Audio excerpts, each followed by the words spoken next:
Now this is a stylish phone. It is also a rarity in today's phone market. While some phones claim to offer the same productivity, most fall short. The Apple iPhone 3GS. Apple has been respected by customers for over 35 years. It is not hard to see why. It has always stood for value, innovation, and reliability. It has a 3.5-inch touchscreen with a chrome backing. Also, it has a 3.0 megapixel camera on the back, a volume controller on the left, a power button at the top, and a home screen button at the bottom.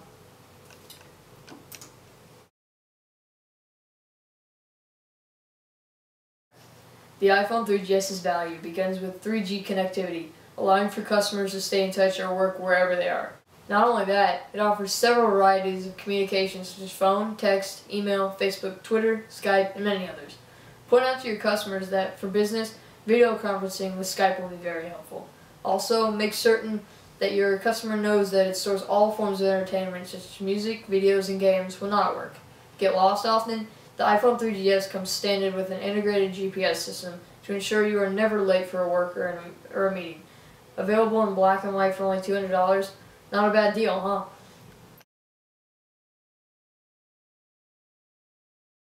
Before you get into specs with your customer, you need to approach the sale. There are 3 types of approaches: a service approach, greeting approach, and a merchandise approach. When selling the iPhone, you should most likely use the merchandise approach because you are selling them a product.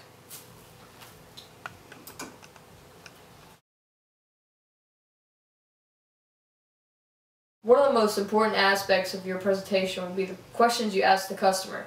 Your ultimate goal with these questions is to get a yes answer and to determine the needs and wants of your customer. Some examples of questions that you could potentially ask are: do you see how our product could benefit your company? So you want to waste less money, is that correct? Have you had any other customer complaints about your current process? Do you see how this would be more productive? How much money would you lose?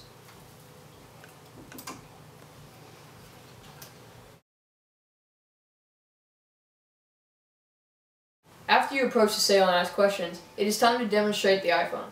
Another thing that you should do is present with an excited tone. If your customer considers you to be boring, they will not be excited about your product.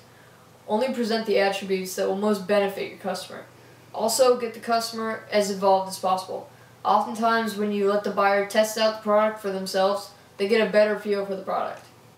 Lastly, if something that you are presenting is not functioning properly, act like nothing happened and moved on.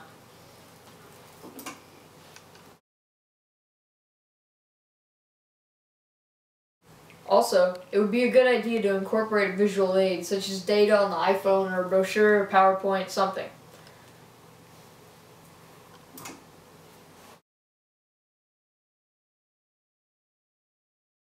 One thing that you will come across sometime during the presentation are objections by the customer.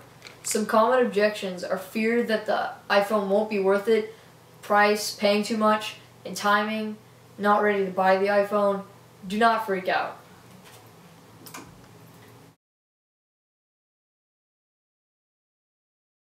Just listen to their objection, take your time, and empathize with the customer.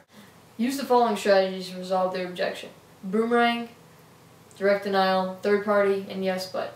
Boomerang is where you turn the objection into an advantage, giving you the opportunity to show another advantage of your product. Direct denial is where you just provide proof that the customer is incorrect. Third party, refer to the other customer who overcame the objection that they're complaining about. And yes but, acknowledge objection and present a feature. Some examples of objections that they might have is: the Apple iPhone is more expensive. What you can say to them is, yes, but it's faster and more advanced. Also, another one is, the iPhone does not have enough storage. What you can answer to that is, yes, in some, but there are several different choices such as the 16 gig, 32 gig, and 64 gig. And that would be the boomerang technique. Another question they might ask is, I don't think I'm ready to buy just yet. What you could say to that is, we're having a great sale right now and it won't last for long, to hopefully get the customer to buy sooner. And another one is, I don't think this product will last in terms of durability. What you could answer to the customer is, The materials on the Apple iPhone use some of the strongest materials on the market, giving you an opportunity to show another benefit of the Apple iPhone, which is a boomerang technique.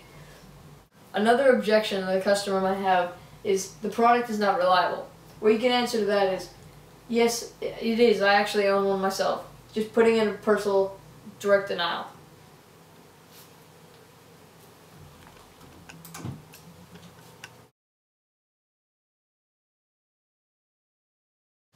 Once the customer has no evident objections that you see, you should start looking for buying signals. The most common way to identify a buying signal is to see if they ask questions about payment or compliment the product.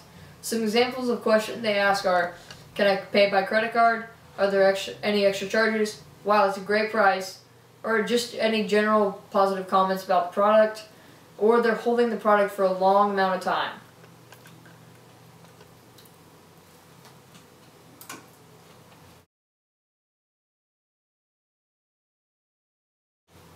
Once you identify buying signals from your customer, you need to try to get him or her to buy the product. There are 6 ways to do this, and you should close the sale as fast as possible. First one is standing room close, which is where the product is limited supply or selling quickly or price will come up soon. Use when customer is very careful and cannot decide. Another way to close the sale is by direct close. The customer is showing many buying signals. What you could ask the customer is, how would you like to pay for that? Shall I write up the order right now? Use this if the customer is ready to buy right now. Another one is choice close. This is where the customer is narrowed down to 2 choices, such as between the 16 gig and the 32 gig of the Apple iPhone. Show the key benefits of each product and let them choose. Use this technique if he is buying but not making a decision on what to buy.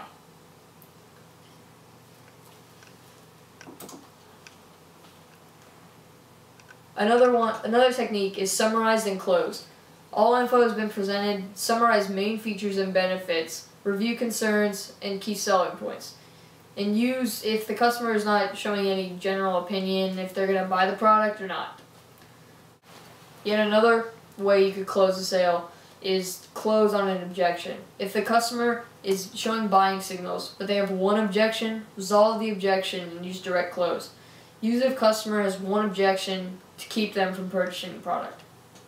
And one last way you could close the sale is by service close. They're showing positive buying signals but not coming to an agreement. Offer them a service benefit that isn't offered anywhere else. Depending on the type of customer, any of these strategies to close the sale could be applicable, so be ready.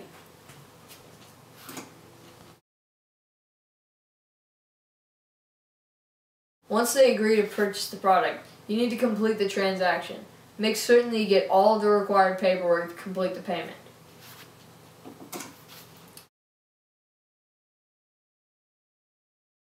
The follow-up is very important also. After you leave the presentation, you should contact them immediately. There are many simple ways to do that. You can make a phone call, write a card, or send an email.